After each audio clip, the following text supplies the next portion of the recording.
आजकल बहुत सारे मर्द अकेले में घुटते रहते हैं, एकांत में रहना पसंद करते हैं।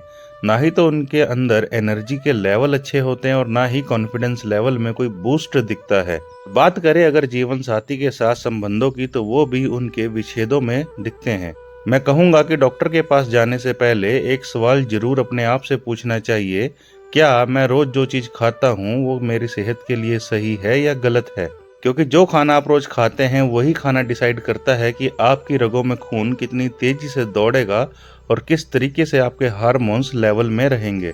ये सच है कि मेल परफॉर्मेंस सिर्फ 3 चीजों पे ही डिपेंड करती है। पहली, अच्छा ब्लड फ्लो, दूसरा टेस्टोस्टेरोन लेवल्स का अपब्रिंगिंग और तीसरी, आपके नर्वस सिस्टम की हेल्थ का एकदम एक्यूरेट रहना।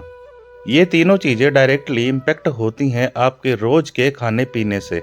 आज की वीडियो में हम बात करेंगे उन 5 प्रकार के खाने पीने के ऊपर जो रोज की मर्रा की जिंदगी में आपके लिए किसी जहर से कम नहीं है।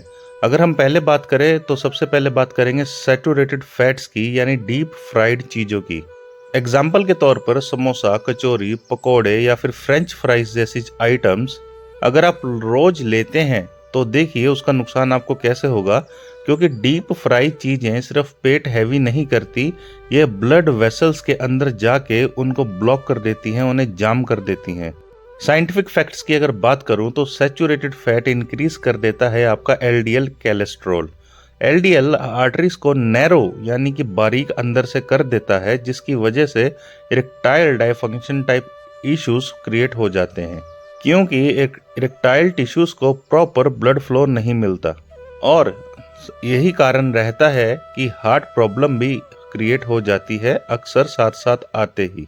दूसरी चीज जो आपको अवॉइड करनी चाहिए ये होती है रिफाइंड कार्बोहाइड्रेट। देखिए, कार्बोहाइड्रेट और रिफाइंड कार्बोहाइड्रेट में बहुत फर्क होता है। कार्बोहाइड्रेट आपको डेली रिक्वायरमेंट चाहिए, बट आपको अवॉइड करने हैं रिफाइंड कार्बोहाइड्रेट, जिसकी एग्जांपल्स रहती हैं आपकी बेकरी के सारे आइटम जैसे बिस्किट, कुकीज और व्हाइट ब्रेड। क्योंकि रिफाइंड कार्ब्स का मतलब होता है जल्दी से आपके शुगर के स्पाइक्स होना और फिर उतनी ही जल्दी से शुगर को क्रैश कर देना। साइंटिफिक एविडेंस की मानिए तो हाई इंसुलिन क्रिएट करते हैं, उसके बाद आपका जो टेस्टोस्टेरोन लेवल है उसे सप्रेंट कर देते हैं, जिसकी वजह से आपका बेली फैट इंक्रीज होता है और एस्ट्रोजन लेवल्स भी आपके इंक्रीज हो जाते हैं। उसका नजरिया low libido and low stamina. इसीलिए जो आदमी रोज बेकरी और बिस्किट्स पे जिंदा है उसका कॉन्फिडेंस धीरे धीरे गिरता चला जाता है। तीसरी चीज जो मैं आपको अवॉइड करने को बोलूंगा वो है व्हाइट शुगर, यानी कि आपकी मीठी चाय या कॉफी या मिठाइयाँ, चॉकलेट और डेजर्ट्स। क्योंकि व्हाइट शुगर सिर्फ डायबिटीज ही नहीं देता, ये आपके ब्लड को गाढ़ा और थिक कर देता है। हाई शुगर का मतलब आपकी बॉडी की इंटरनल इन्फ्लामेशन होने लगती है। नाइट्रिक ऑक्साइड्स के लेवल नीचे गिर जाते हैं, जिसकी वजह से इरेक्शन में जरूरी नहीं होते। आम भाषा में कहूँ, अगर नाइट्रिक ऑक्साइड्स आपकी बॉडी में से खत्म हो जाएं तो इरेक्टाइल डायफंक्शन के इशू आने लाजमी है और इसी की वजह से आपका टेस्टोस्टेरोन प्रोडक्शन भी स्लो डाउन हो जाता है। ये कहना गलत नहीं होगा कि शुगर साइलेंट परफॉर्मेंस है आपकी किलर का। बेडरूम में चौथे फूड आइटम की बात मैं करने से पहले आपको बताना चाहता हूँ कि ये सारी चीजें जो मैं आज आपसे शेयर कर रहा हूँ ये प्रमाणित है और साइंटिफिक एविडेंस के साथ हैं। अब हम बात करते हैं चौथी चीज, वो है आपकी कोल्ड ड्रिंक, सोडा और अल्कोहल। यह आप सभी जानते हैं कि कोल्ड ड्रिंक एसिडिक होती हैं, डाइजेशन को खराब करती हैं, मिनरल्स को एब्जॉर्ब नहीं होने देती हैं आपकी बॉडी में अच्छे से। अगर आप अल्कोहल भी कंज्यूम करते हैं तो उसका रिजल्ट ये निकलता है कि आपके टेस्टोस्टेरोन की जो कन्वर्जन है बॉडी में वो स्लो डाउन हो जाती है, जिसकी वजह से आपका लिवर बिजी हो जाता है और हार्मोन्स इम्बैलेंस हो जाते हैं और फाइनल रिजल्ट ये निकल के आता है कि आपका नर्वस सिस्टम अच्छे से रिस्पॉन्स ही नहीं कर पाता, वो उसका प्रोसेस स्लो हो जाता है। कभी कभी चलिए आपका चलता है कि आप ओकेजनली अल्कोहल ले लें, लेकिन रोज अल्कोहल लेने का मतलब आप अपना फ्यूचर खराब कर रहे हैं। 5वीं सबसे खतरनाक हैबिट जो आज की तारीख में सब में देखने को मिलती है वो है स्मोकिंग करना। क्योंकि सिगरेट स्मोकिंग ब्लड वेसल्स को श्रिंक कर देती हैं, नसों में ब्लड की सप्लाई को भी ब्लॉक कर देती हैं और इसीलिए स्मोकिंग का डायरेक्ट अटैक होता है ब्लड वेसल्स के ऊपर।